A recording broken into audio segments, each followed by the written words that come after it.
Hello there, what is up? Gramando here, welcome to my review of TLC 2017. Now, I think people are overrating this Finn Balor AJ Styles match by a mile. They keep going on about match of the year, match of the year. No, I don't think so. Not even close. We'll get to that in a little bit. I don't really have a whole lot to say about all these matches because honestly I didn't think the pay-per-view was all that great. But let's get to it. Pre-show, there was a couple of promos on the pre-show, one with Miz, which was good, one with Emma, which I thought was alright. But the match on the pre-show was Sasha defeating Alicia Fox in 11 minutes via submission. And it was alright. It was a pre-show match, you know, just the usual kind of pre-show match. Nothing really to say about it. Sasha Banks won with the bank statement. That's about it. Alicia Fox, like, sometimes Alicia Fox can be good, you know, and she has like the best Northern Lights suplex, you know, in the business. And there's other times she can be really reckless, and like her scissors kick is just like fucking atrocious. It's like the worst scissor kick ever. I can't believe Booker T even associates himself with it because it's awful. But yeah, sometimes she can be really good, and then other times she can be, you know, just reckless and shitty. I don't get it. But match was okay. It's possible, I guess. Yeah, there's nothing else about the pre-show. We got on to the first match, which was Emma versus Asuka. Surprisingly, I wasn't expecting that. And Asuka won by submission, 9 minutes 25. Now, I was surprised at how well they made Emma look. Like, that's the best Emma's looked in her entire time being on the main roster. She was dominant. She got in a lot of good offense, a lot of good moves. I was very surprised, and I was happy that they did that. Would it have made more sense for Asuka to get a bit more offense, like they've been building her up as this beast? Yeah, it would have been. But I was okay with this. I do think that they should, you know, have Asuka be a bit more dominant. Like Emma was asking for a rematch, like in the YouTube video thing on WWE's YouTube thing. So I think they should maybe have Asuka be a bit more dominant, but that's the best Emma's looked, and I'm okay with that. It was a good match. It was enjoyable. Eventually, Asuka came back and, you know, did her stuff. Had some nasty kicks, and she won with the Asuka lock. I liked this match. It was probably one of the better matches. It was all right. Asuka won. Boom. I thought they were going to do some weird entrance thing, like it was all black, and then the screen came up with her face. I thought there was going to be some weird video thing, but no, it just went along with our entrance. There was a Miz promo backstage. It was alright.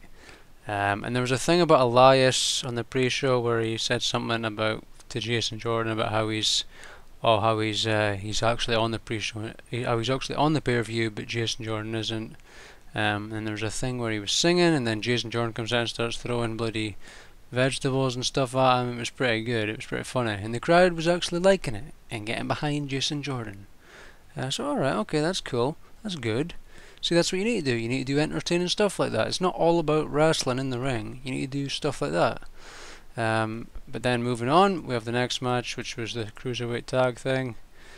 Lasted 8 minutes. Cedric and that won. They defeated Gentleman Jack and Brian Kedrick. It started off really good. It was really fast paced and action packed. Then it just, you know, got slow with the heels wearing down and all that sort of boringness. It wasn't really, you know, anything unique. It was just prototypical format of WWE match. And then eventually they got the hot tag and did all their stuff. And Cedric and that won. Swan had the Phoenix Splash while they were in the captain suit, so that was kind of cool. But yeah, eventually Cedric got his big old lumbar check and won.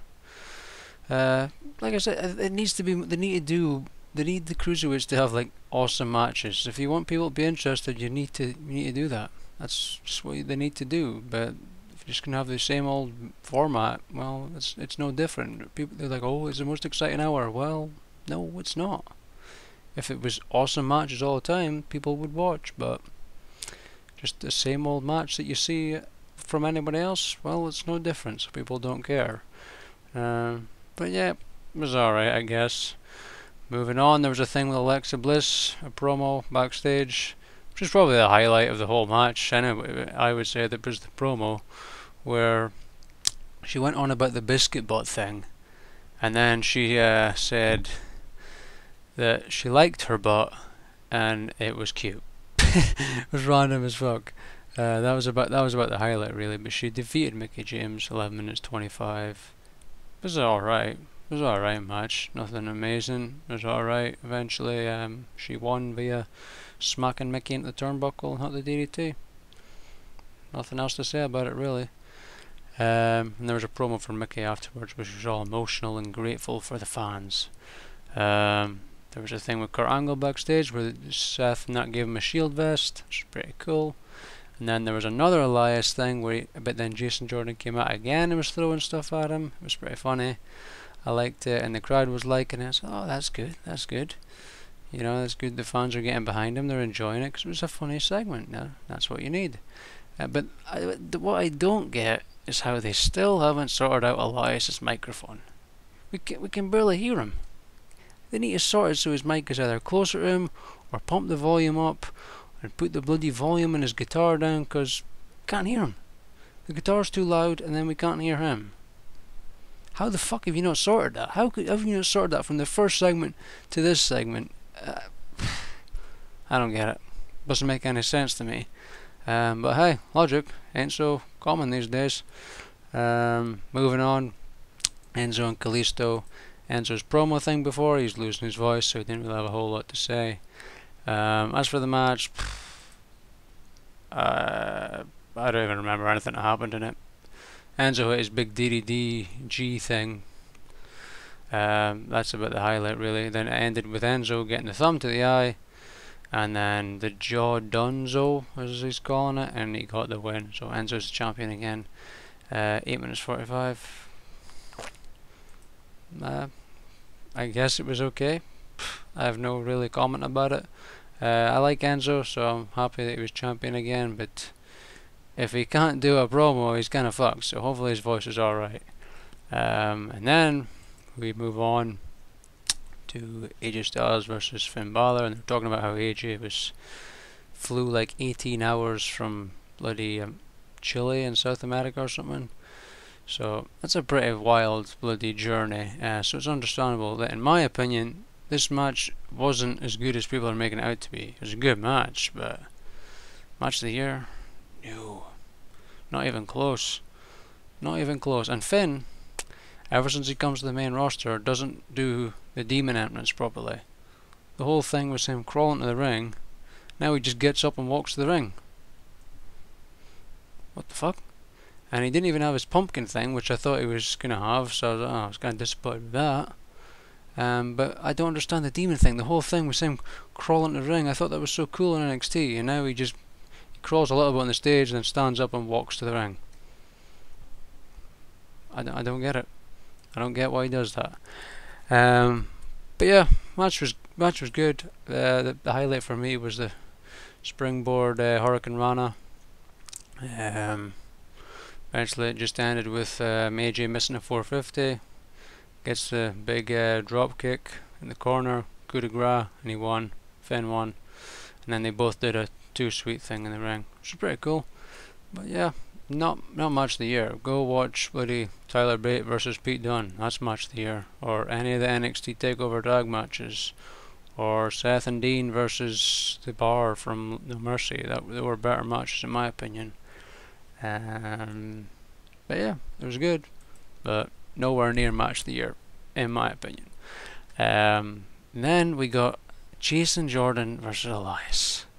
I was like, you couldn't have just, had a fucking another segment, or had bloody Elias get shoved off the stage and just launch all this fruit and that on him.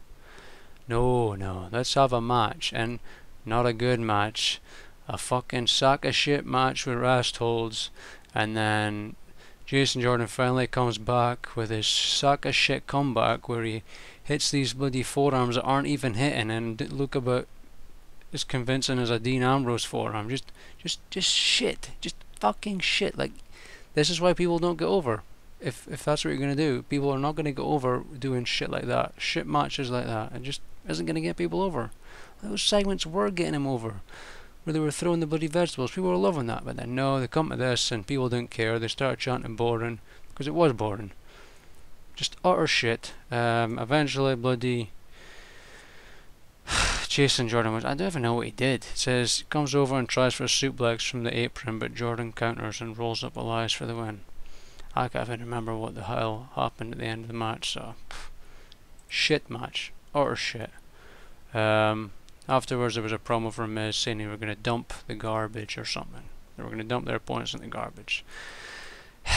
Moving on was the final match, and the best match by far. Kurt Angle and the Shield defeating Braun Strowman and all them guys. There's a whole list of guys there, I'm not listing that off. And it lasted 35 minutes 25. It was a long ass match, but it was a very good match. I really enjoyed it. There's a lot of cool moments, double bloody splashes off ladders through the announce tables to Kane and Strowman. Bloody, I was expecting somebody to return and come out and help these guys, but no. Kane turned on Strowman after Kane accidentally hit the bloody chair at Strowman. Later Strowman sort of attacked him.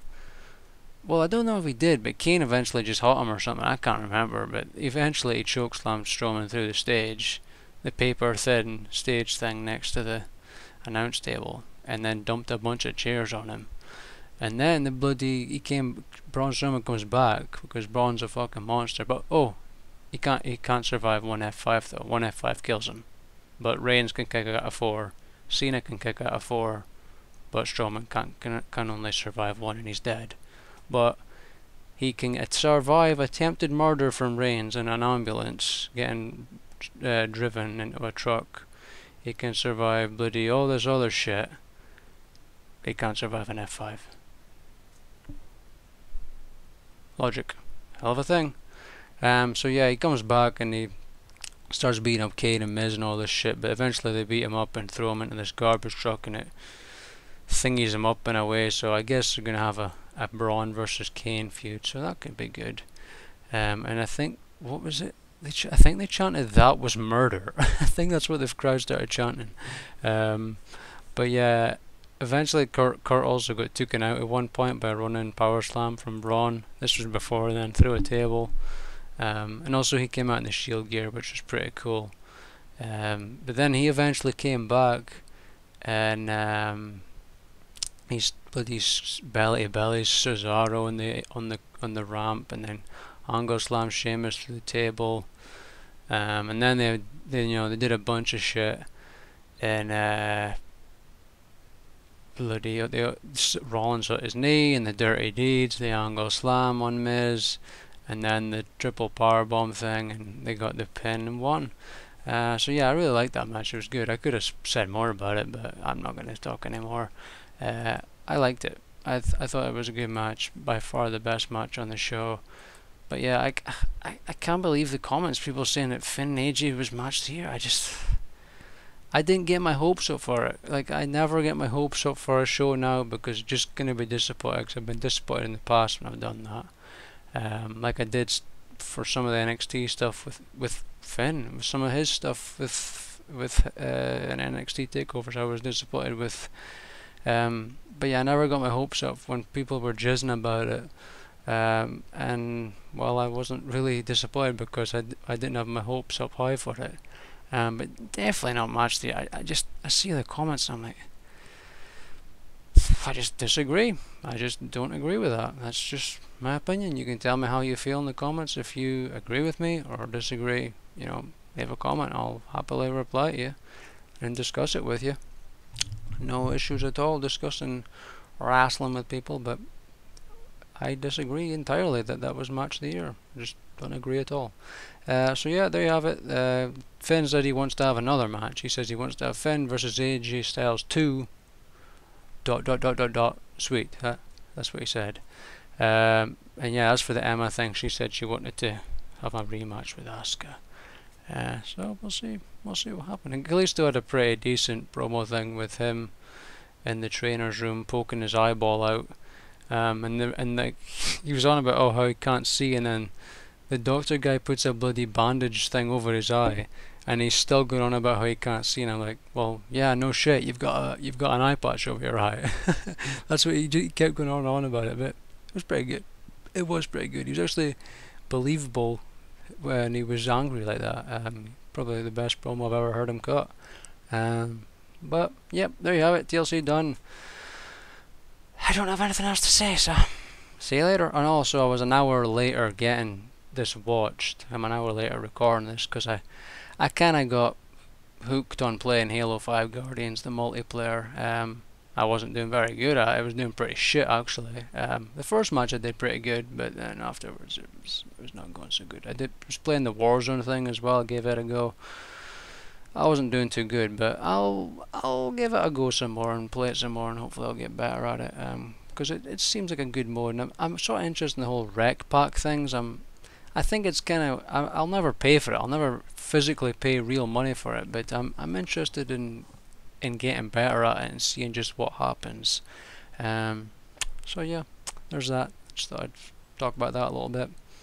So yeah, I kind of got hooked on that, and I ended up like an hour later before I got it watched, so I was a bit behind. But yeah, there you have it. I have nothing else to say. I could ramble on for ages, but I'm not gonna. So yeah. Ciao.